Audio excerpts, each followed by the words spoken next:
In episode 7 of It Just Has to Work, I want to talk about the Ryobi P738 inflator. We have two of them, and both of them have the same problem.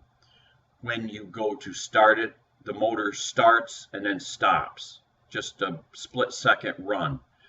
And we've tried different batteries, and we haven't been able to figure out exactly what's going on with it.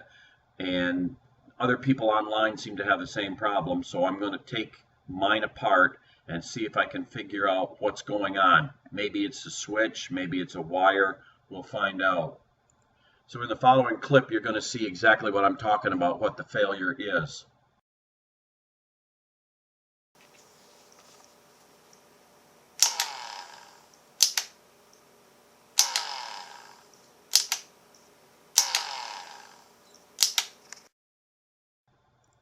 So to take it apart, you're going to need some tools. I have an old Cronus tool kit. You can see the hinges are broken. I got some tape on it.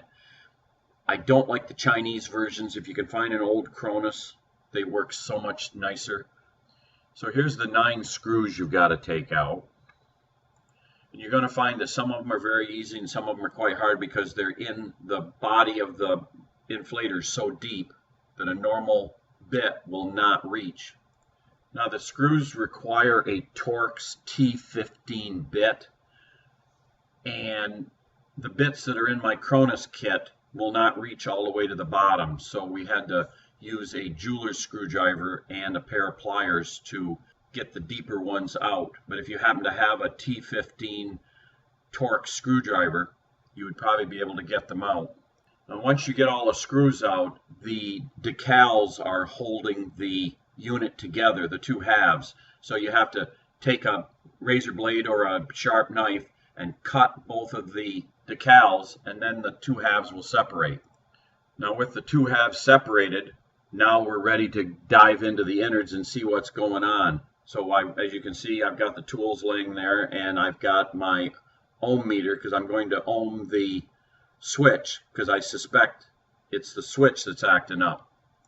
So there's a close-up of the switch in the motor. However, as you can see, when I put an ohm meter on the switch and clicked it on, the ohm meter says it is working correctly, and I clicked it multiple times and it always went to near 0 ohms. So that tells me it is not the switch. So it must be something with the electronics that's in the handle, or the motor is on initial startup is drawing so much power it makes the batteries shut down. But there is a way around that to make it work, because obviously I can't fix what is wrong with the unit. And this next clip will show how I'm getting around that initial startup failure, and you can continue to use the P738, just not the way you would normally start it.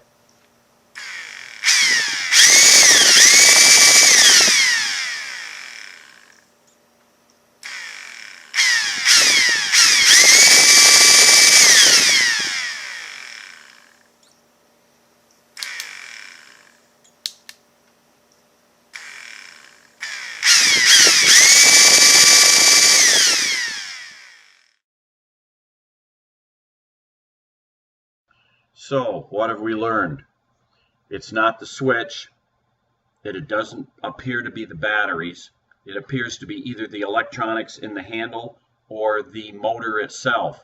But by partially depressing the trigger several times to get the motor to start to turn over, then hit it and lock it on to full, then it appears that it will run, and you're getting around that startup error.